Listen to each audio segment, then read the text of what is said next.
Bonjour mesdames et messieurs, maintenant on va visiter le temple de Borobudur. Mais tout d'abord, je voudrais vous expliquer sur le temple de Borobudur. Le temple de Borobudur est le plus grand bouddhique temple du monde.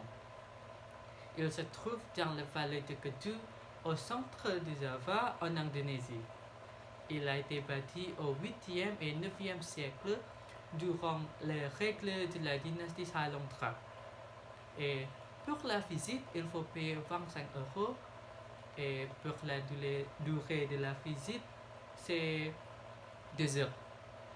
Mais avant ça, il faut respecter quelques règles. Par exemple, vous ne pouvez pas porter le pantacourt, ne pas fumer, n'asseyez pas sur la statue, ne pas traverser les murs du temple et ne pas lécher de déchets. Ensuite, on va commencer la visite par le côté du nord-est. Et là-bas, on va observer la partie inférieure du temple. Puis, on va monter le premier étage pour faire le tour du temple. Et on va faire le tour du temple selon l'aiguille d'une montre. Ou bien, habituellement, on appelle Pradakshina. Dans le temple de Borobudur, il y a 3 parties. Ce sont Kamadhatu, Rupadhatu et Arupadhatu. Alors, on va commencer par la première étape. C'est Kamadhatu. Ici, au coin du sud-est, on peut trouver le bas-relief qui est ouvert et ça s'appelle Karmawibanga. Par contre, il était sculpté sur tous les murs dans la partie de Kamadhatu. Mais dans cette partie, la plupart des bas-reliefs sont fermés de la nouvelle fondation pour qu'ils ne soient pas encombrés. Ça reste donc Karmawibanga.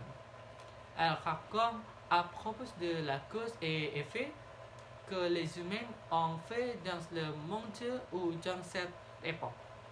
Ça signifie que toutes les sources de ce qu'on fait dans cette époque sera récompensé.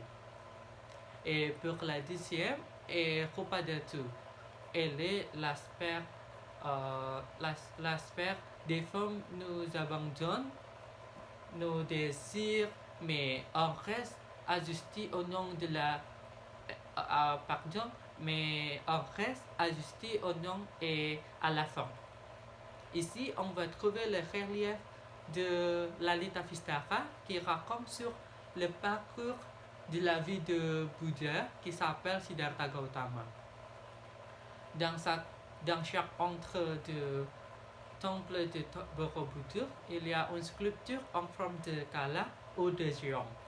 À chaque étage, il y a des Jalawatra ou des canals d'eau en forme de kala ou makara. Kala qui signifie de géant et makara sur forme d'animaux comme l'éléphant, le lion, le poisson, etc. Le dragon par exemple. Alors la dernière étape est Arupadhatu.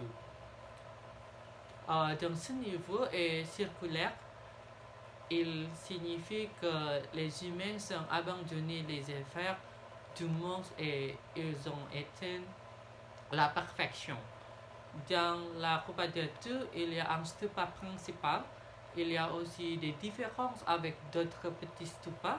Et la différence est dans la cavité du stupa, il y a des cavités en forme de lasagne et d'autres stupas en forme de carré. Alors, à Borobudur, il y a beaucoup de statues avec la position des mains, on appelle mudra. Il y a Bhumisparsa Mudra, Varamudra, Dhyana Mudra, Abhaya Mudra, Vitaka Mudra et Dharmachakra Mudra. Alors, si on visite le temple de Borobudur, il y a un muséum et on peut le visiter pour chercher beaucoup d'informations là-bas. Et il y a le marché traditionnel